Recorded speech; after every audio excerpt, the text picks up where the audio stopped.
عارف نے اس رات کے بعد کوشش کی کہ وہ اس کونے کے پاس نہ جائے، لیکن اس کونے کی پیلی ہلکی چمک اس کے دماغ میں ہر وقت جلتی رہتی تھی، جیسے کوئی ادرشیہ موم بتی اس کے اندر جل رہی ہو اور اس کی لو سینے کو جلا رہی ہو۔ اماں نے اس سے سیدھے سوال نہیں کیا، لیکن ان کے چہرے کی گہری ریکھائیں اور آنکھوں کا سوکھاپن بتا رہا تھا کہ انہوں نے بھی کچھ دیکھا ہے، کچھ محسوس کیا ہے جو وہ بتا نہیں پا رہی۔ اس رات سے ہر دن جیسے لمبا ہوتا جا رہا تھا۔ محلے کے لوگ سامانیہ تھے، لیکن کبھی کبھی انہیں لگتا کہ کوئی پرانی چھایا گلی سے گزر گئی۔ بچے کھیلتے کھیلتے اچانک چپ ہو جاتے اور آسمان کی طرف دیکھنے لگتے، جیسے وہاں کچھ تیر رہا ہو جسے صرف وہ دیکھ سکتے ہیں۔ ایک شام ثنا چپ چاپ اس کے کمرے میں آئی اور بولی، عارف، کل میں امی کو نماز پڑھتے دیکھ رہی تھی۔ ان کا چہرہ جیسے کہیں اور تھا، ان کے ہونٹ ہل رہے تھے لیکن آواز نہیں آ رہی تھی، اور ان کی پرچھائی دیوار پر کی حرکتوں سے میل نہیں کھا رہی تھی۔ عارف نے گھبراہٹ محسوس کی۔ اس نے سوچا کہ شاید 12واں دروازہ اب گھر کے اندر آ چکا ہے۔ اگلی صبح ایک اور عجیب چیز ہوئی۔ محلے کا نل جو سالوں سے صرف دن میں 2 بار پانی چھوڑتا تھا، اچانک پوری رات ٹپکتا رہا۔ پانی کا رنگ ہلکا پیلا تھا اور اس میں سے ایک عجیب سی خوشبو آ رہی تھی، نہ پوری طرح باسی نہ پوری طرح تازہ، بس ایسی کہ پیتے ہی کوئی پرانی یاد زندہ ہو جائے۔ علی چاچا نے اس پانی سے وضو کرنے سے منع کر دیا، بولے یہ پانی نہیں ہے بیٹا، یہ کسی اور طرف سے آیا ہے۔ اس رات عارف نے کھڑکی سے جھانکا تو گلی میں ایک عجیب بات دکھی۔ سڑک پر کوئی آدمی نہیں تھا، لیکن ہر دروازے کی دہلیز پر دھند کی ہلکی پرت جمی تھی، جیسے کسی نے کپڑا بچھا دیا ہو، اور اس دھند میں ہلکے ہلکے چہرے ابھر رہے تھے جو دھیرے دھیرے مسکرا رہے تھے۔ اس کا ڈر اب غصے میں بدل رہا تھا۔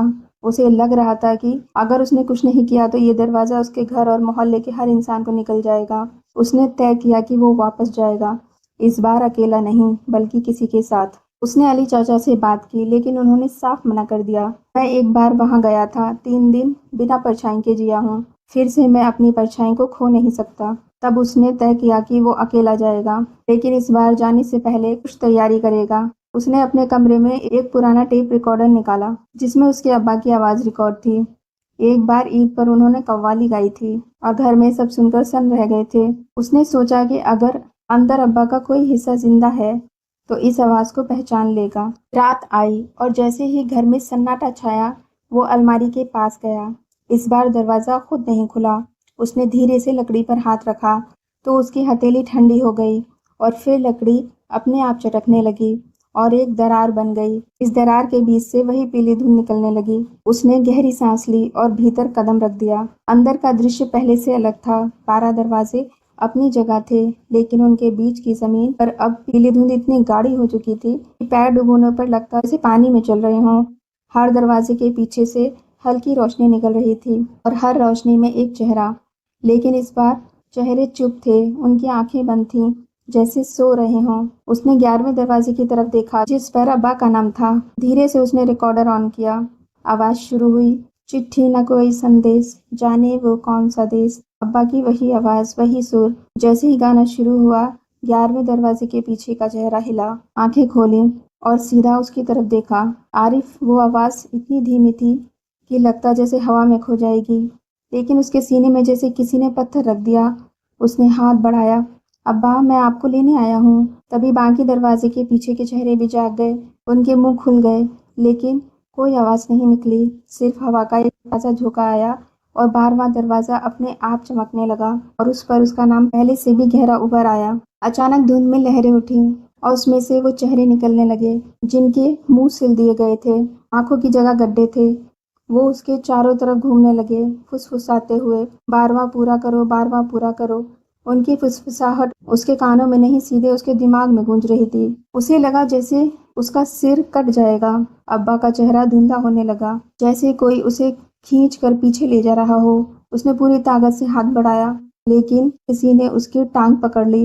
نیچے دیکھا تو وہ چہرہ تھا جو پچھلے ہفتے گلی میں پانی کے پیلے دھبے میں دکھا تھا، برف جیسا ٹھنڈا، لیکن اس کی پکڑ اتنی مضبوط کہ چھڑانا ناممکن تھا۔ اس نے آخری کوشش کی، ریکارڈر اٹھایا، 12ویں دروازے پر دے مارا۔ دروازہ چٹک گیا اور اندر سے ایک تیز سفید روشنی نکلی۔ جیسے ہی روشنی پھیلی، وہ سارے چہرے چیخنے لگے اور پیچھے ہٹ گئے۔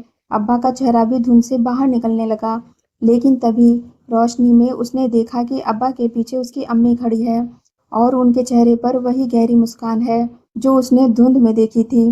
امی نے دھیرے سے کہا، "تو ہم دونوں کو نہیں بچا سکتا۔" وہ پل جیسے صدیوں میں بدل گیا۔ اس نے ہاتھ ابا کی طرف بڑھایا، لیکن تبھی امی کا چہرہ بدلنے لگا، آنکھیں کالی، منہ سلنے لگا۔ اسے سمجھ آ گیا تھا کہ یہ امی نہیں ہے، یہ دروازے کے بھیتر کی کوئی چیز ہے جو اس کا دھیان توڑنا چاہتی ہے۔ اس نے آنکھیں بند کیں اور زور سے چلایا، "ابا، باہر آؤ!" اچانک سب کچھ شانت ہو گیا۔ جب اس نے آنکھیں کھولی تو اپنے کمرے میں تھا۔ الماری بند تھی، ریکارڈر اس کے ہاتھ میں تھا، لیکن اس میں سے صرف ایک دھیمی سانس لینے کی آواز آ رہی تھی۔ وہ سمجھ گیا کہ یہ سانس ابا کی ہے۔ وہ پوری طرح واپس نہیں آئے، لیکن ان کی روح کا ایک حصہ اس ریکارڈر میں بند گیا ہے۔ اس رات سے گلی میں دھند کم ہو گئی۔ پانی صاف آنے لگا، لیکن عارف جانتا تھا کہ 12واں دروازہ بند نہیں ہوا ہے، وہ بس اگلی بار کا انتظار کر رہا ہے۔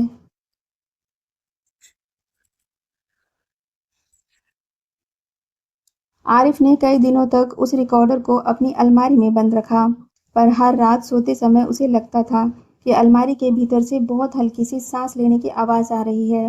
کبھی کبھی اس سانس میں کوئی ادھورا شبد گھل جاتا جو اس کے ابا کی بولی جیسا لگتا۔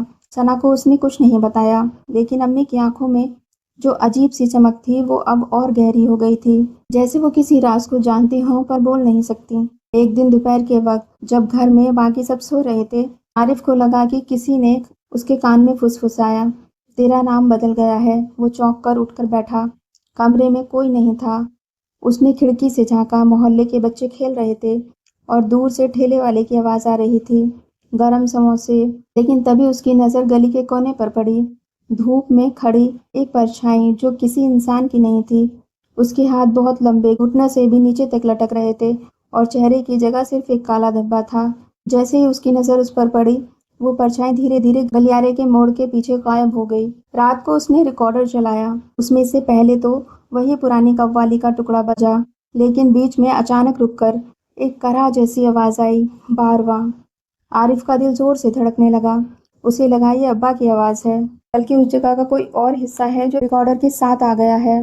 اس نے سوچا کہ اگر وہ اسے جلانے کی کوشش کرے تو شاید سب ختم ہو جائے، لیکن جیسے ہی اس نے ماچس اٹھائی، ریکارڈر اپنے آپ چالو ہو گیا اور اس میں سے آواز آئی، "مجھے مت جلاؤ، ورنہ میں کبھی راستہ نہیں دکھاؤں گا۔" اب اس کے سامنے سوال تھا، کیا وہ راستہ ڈھونڈنا چاہتا ہے یا اس سب کو بھول کر سامانیہ زندگی جینا چاہتا ہے؟ لیکن بھولنا اب سمبھو نہیں تھا، کیونکہ 12واں دروازہ اس کے پیچھے روزمرہ میں آنے لگا تھا۔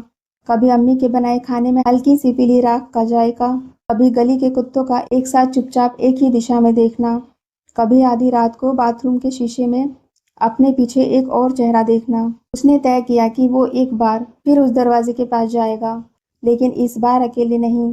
وہ کسی ایسے انسان کو لے جائے گا جس نے موت کو بہت قریب سے دیکھا ہو۔ اسے یاد آیا کہ محلے کے پیچھے والی گلی میں ایک بزرگ رہتے ہیں، حاجی رحمان۔ کہتے ہیں وہ ایک بار کربلا سے لوٹتے وقت 3 دن تک برفیلے طوفان میں لاپتہ رہے تھے، اور لوٹ کر انہوں نے اپنی آنکھوں میں کچھ عجیب سی چمک لیے ہوئے زندگی بتانی شروع کر دی۔ عارف ان کے پاس گیا اور بنا سیدھے سچ بتائے کہا، "حاجی صاحب، مجھے ایک ایسی جگہ کا راستہ چاہیے جہاں جانے کے لیے انسان کا زندہ ہونا کافی نہیں ہوتا۔" حاجی رحمان نے کہا، "یہ سب آدھے ادھورے لوگ ہیں جن کو کسی نے یاد کرنا چھوڑ دیا ہے۔ تیرے ابا بھی ان میں سے ہو سکتے ہیں، لیکن 12واں دروازہ جو تجھے بلا رہا ہے وہ تیری یاد کو بدل دے گا۔ تو اگر اندر گیا تو باہر آ کر کوئی تجھے پہچان نہیں پائے گا، شاید تو خود بھی نہیں۔" عارف نے بنا ہچک کہہ دیا، "اگر میں نہیں گیا تو یہ جگہ ہمارے محلے کو کھا جائے گی۔